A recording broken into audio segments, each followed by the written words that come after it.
The more you rehearse, the more you practice your dance productions, your dance items, or either your repertory, the more you are able to make the audience believe in your work. तो ये जो believe का factor है कि जहाँ पे audience आपके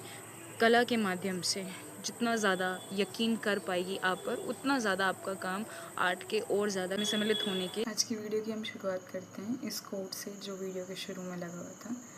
तो इसमें एक पॉइंट मुझे बहुत इम्पोर्टेंट लगता है, वो है बिलीविंग फैक्टर, कि आप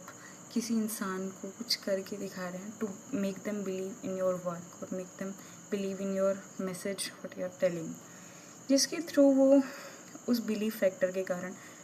जो परफॉर्मिंग आर्ट्स है, कोई भी तरीके का थिएटर है, डांस है, उसमें ऑडियंस का रिसेप्शन बहुत एक की मायने में रह जाता है, एक इम्पोर्टेंट फैक्टर बन जाता है किसी परफॉर्मेंस को शेप करने में। यहाँ पे सिर्फ आर्टिस्ट का वर्चुअसिटी काम नहीं आता कि आर्टिस्ट कितना ज़्यादा ट्रेंड है अपने काम में, कितना ज़्यादा डिसिप्लिन्ड है, कितना ज़्यादा उसने अपनी फ्लुएंसी दिखाई है अपने टेक्निक्स एंड ट्रेडिशन में, बजाय कि ये भी दिखता है कि how the audience behave,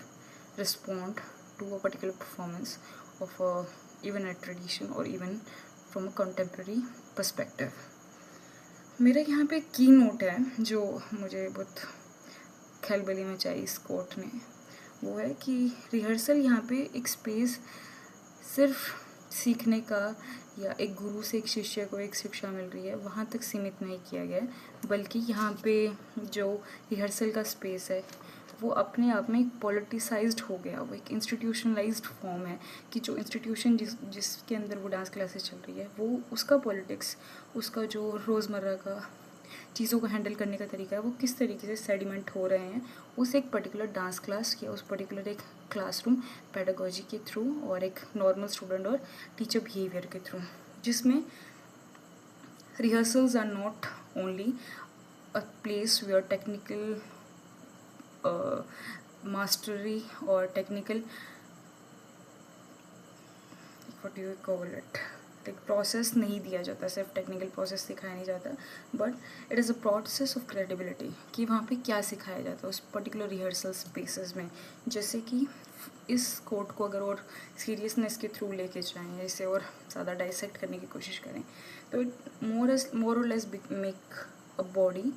a medium, जहाँ पे बॉडी का पूरी तरीके से इरेजर हो जाता है, बॉडी को एक इनविजिबल एक पर्दे की तरह, जैसे पर्दा पीछे भी लगा है तो एक इनविजिबल पर्दे की तरह काम करता है, जहाँ पे बॉडी बिकम्स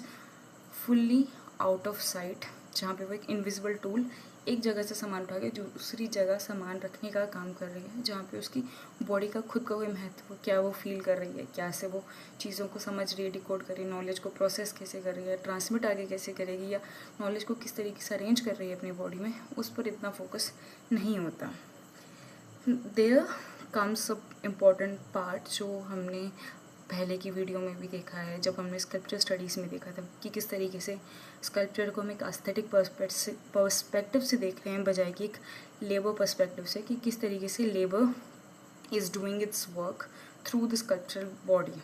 यहाँ पे उसी चीज़ को रिपीट किया जा रहा है कि रिहर्सल स्पेस में लेबर को किस तरीके से एक जो फीलिंग है, जो चेहरे पे एग्जॉशन है, रेस्टलेसनेस आ रही है, या एक फेयरफुलनेस है, या एक गिल्ट है, या एक एनजाइटी है, या एक स्टेज फेयर है, उसको किस तरीके से एक ओवरलैप या उसको एक पर्दे के पीछे छुपा दिया जाता है। And there comes the labours disappearance and उसका दिया गया जो इफ़ेक्ट है एट द एंड, कि जहाँ पे इमोशन सिंपली प्रोड्यूस नहीं होते, इमोशन किसी एक काम, एक फ़िज़िकल एक्टिविटी के बाद उसका एक रिस्पॉन्स है, तो हम उस फिज़िकल एक्टिविटी को ब्लर करके सिर्फ उस रिस्पॉन्स पर फोकस कर रहे हैं, इन शॉर्ट उस इफ़ेक्ट पे फोकस कर रहे हैं।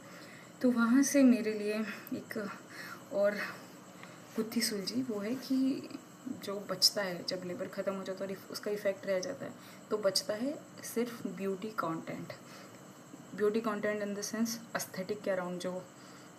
बन रहा है, एस्थेटिक के अराउंड जो पॉपुलराइज हो रहा है या आगे ट्रांसमिट किया जा रहा है। And all those rehearsal spaces becomes or disperse the feeling or the emotion or a physical labor of repetition, exhaustion, connection, or either disrupt the failure or any negation in a practice tradition, जिसके through एक चीज़ बहुत interesting सामने आती है वो है, so rather than asking how the commentary और a community did the performance और how a performer did the performance, किस तरीके से वो परफॉर्मेंस आगे अनफोल्ड हुई, क्या उसने अच्छा किया या नहीं किया, क्या उसने ख़राब किया, क्या उसकी खामियां थी या क्या उसकी प्रोज एंड कॉन्स थे, उस पर ना जान के हम इस पर्सपेक्टिव को लेकर, जो लेबर स्टडीज़ का पर्सपेक्टिव है उसको लेकर अगर चलें डांस स्टडीज़ में, तो उसमें जो मेन तथ्य हैं, जो पूरी वीडियो का सारांश है, वो इन चंद सवालों में आता है, जो कि है how is this meaning which is being performed by the performer is being assembled, what relations are being organized, what forms of attention are being cultivated here for the audience or for themselves to make a content coherent into their own body and into the minds of the audience. And the last one is what kind of knowledge are being produced through these practices, not in the sense कि जब तक कोई वक्ता है ना श्रोता है, वो कोई ऑडियंस को, कुछ परफॉर्मर को देख रहा है परफॉर्म करते हुए,